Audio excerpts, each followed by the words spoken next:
Après 4 jours de formation pour le renforcement des capacités des élus du Fonds de la prévoyance de la police nationale de Côte d'Ivoire, il ressort que ce fonds suscite d'énormes espoirs. Nous en parlerons dans ce journal. Et puis dans cette édition, nous irons dans l'Indénié du Hablin, c'est dans l'est de la Côte d'Ivoire où le village de Taakro a officiellement été connecté au réseau électrique national. Une fête de réjouissance a été organisée à cet effet. Bonsoir à tous, vous faites bien de vous informer sur Business 24 Africa. On commence par cette information. La semaine aura été marquée par le séminaire de formation pour le renforcement des capacités des élus du Fonds de la prévoyance de la police nationale de Côte d'Ivoire. 4 jours durant, plus de 200 délégués venus de toute la Côte d'Ivoire ont été formés sur la bonne gouvernance dans la formation d'une mutuelle. Aujourd'hui, une chose est sûre, le Fonds de prévoyance de la police nationale de Côte d'Ivoire suscite d'énormes espoirs. Abidjan, marque Horizon 4, rue Simon Assier, dans la cour du 6e district de police, nous sommes au siège du FPPN, entendez le Fonds de prévoyance de la police nationale. Sous la tutelle du ministère de la Sécurité, le FPPN est une société de secours mutuel et de prévoyance sociale fondée par l'ensemble des policiers ivoiriens. Il s'agit d'un outil censé pallier les insuffisances de l'État de Côte d'Ivoire vis-à-vis de son agent, qu'est le policier. Ce week-end, les administrateurs en réunion de synthèse se réjouissent du retour que font les agents sur leurs fonds. En effet, ces dernières années, nombreux sont les policiers qui saluent les prestations du Fonds de prévoyance de la police nationale. Les bienfaits du FPPN sont nombreux. Je suis policier, ça fait 22 ans aujourd'hui. Et bien avant, je crois qu'avant la création du FPPN, les policiers rencontraient des problèmes, des difficultés. Surtout lorsque on était en service commandé, qu'on avait des difficultés, des problèmes pour se soigner. Alors, la prise en charge étant difficile, nous avons décidé de nous mettre ensemble, effectivement, pour créer ce fonds-là. Et depuis lors, je pense quand même que, tant bien que mal, les choses vont bon train. De plus en plus, on assiste à la prise en charge, je dirais, totale même des policiers. Grâce à la nouvelle réforme que le DG a mise en place, bon, j'ai pu soutenir une dame. Il y a une dame qui a perdu son mari. Et puis bon, en l'espace de 2 semaines, elle a pu avoir les frais funéraires pour enterrer son mari. Et puis bon, après ça, le fonds lui a alloué vraiment pas mal d'argent.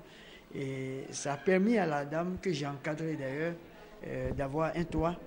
C'est-à-dire elle a pu construire 2 chambres et 3 chambres salon. Et aujourd'hui, après le décès de son mari, elle habite sous son toit. Bon, maintenant, tout dernièrement aussi, on a perdu dans notre commissariat, au sein du commissariat, on a perdu un collègue dont la femme vient de bénéficier aussi d'une somme de, je crois, 1 400 000 comme frais funéraires. Dans le souci d'améliorer les offres du Fonds de prévoyance de la police nationale, des réformes sont annoncées par les gestionnaires. Là où le policier était chassé avant, aujourd'hui, il est pris en charge. Dans les CHU, dans les hôpitaux publics, dans les hôpitaux régionaux, même dans les dispensaires, le policier était chassé. Mais aujourd'hui, c'est beaucoup de cliniques qui nous adressent des demandes d'agrément, des demandes de collaboration.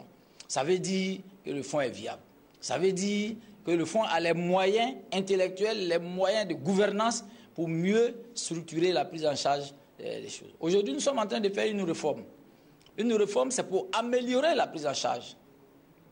Une réforme, c'est pour améliorer la gestion des flux financiers que les policiers mettent à notre disposition. Les policiers cotisent, un policier qui cotise depuis 10 ans, qui a un problème à la 10e année, qui a besoin de 1 million pour aller régler son problème, on dit que les tests ne permettent pas de le faire. Ce n'est pas normal. Nous disons que cette réforme doit permettre de faire ce qu'on appelle le rachat partiel que les banques font. À long terme, c'est le fonctionnement de notre clinique qui va nous permettre nous-mêmes, aujourd'hui, de faire l'offre de soins. Pour se donner les moyens de réussite, le Fonds de prévoyance de la police nationale compte sur une bonne gouvernance de la mutuelle. Les délégués FPN ont été formés sur le rôle du délégué face à la bonne gouvernance du mutualiste. C'était au cours d'un séminaire qui a enregistré plus de 200 délégués venus de toutes les régions de Côte d'Ivoire. Il est bon de noter que 18 000 policiers sont membres du Fonds de prévoyance de la police nationale. Voilà, c'était le reportage de Marius Seri, commenté par Max Soubi. Rendons-nous à présent dans l'Indénié du Hablin, c'est dans l'est de la Côte d'Ivoire. Le village de Taakro, dans la sous-préfecture d'Amélékia, était récemment en fête. La raison, le village a été officiellement connecté au réseau électrique national à l'occasion d'une fête de réjouissance. Un rêve longtemps caressé, aujourd'hui devenu réalité grâce à la promesse du président Alassane Ouattara d'électrifier tous les villages de 500 habitants. Et c'est le reportage de notre correspondant sur place, Diomondé Kader, dans le commentaire de Sandrine Bomba. Réjouissance et fête populaire dans le village de Taakro, dans la sous-préfecture d'Amélékia, dans l'Indénié du Hablin.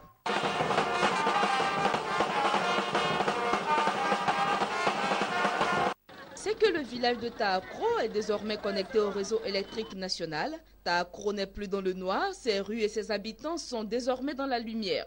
Population, fils et filles de la diaspora, ainsi que les autorités administratives. Personne n'a voulu se faire compter l'événement car c'est un rêve qui devient réalité.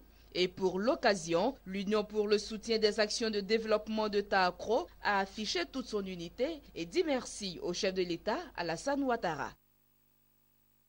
Elle vous demande, monsieur le représentant du ministre, de transmettre à son Excellence, monsieur le président de la République, Alassane Ouattara, nos remerciements sincères pour avoir permis notre village Taakro d'être dans le train de l'émergence 2020. Même sentiment de reconnaissance de la part d'Eouma Boko Urbert, président du conseil régional de l'Indénié du Hablin, car en plus de Taakro, les travaux d'électrification de plusieurs autres villages de la région sont en cours de réalisation. Notons que le président Alassane Ouattara a fait la promesse d'électrifier tous les villages de 500 habitants.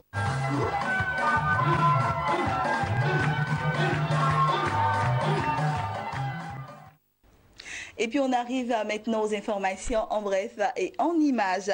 Au cours des 16 dernières années, le secteur électrique nigérian a perdu 11 000 milliards de naira, plus de 30 milliards de dollars à cause de la corruption. C'est ce qu'a relevé une étude. Selon les chercheurs, le montant des sommes détournées pourrait doubler au cours de la prochaine décennie. Terminons avec ceci. La société publique algérienne des hydrocarbures Sonatrach a annoncé vouloir augmenter de 10 millions de mètres cubes par jour ses volumes de gaz destinés à l'exploitation. Un objectif à atteindre d'ici les 2 prochains mois. L'objectif visé est de compenser la baisse des prix du pétrole qui a réduit de façon drastique les recettes publiques. Le pays s'attend à ce que ses exportations de gaz atteignent 57 milliards de mètres cubes cette année contre 54 milliards l'année dernière.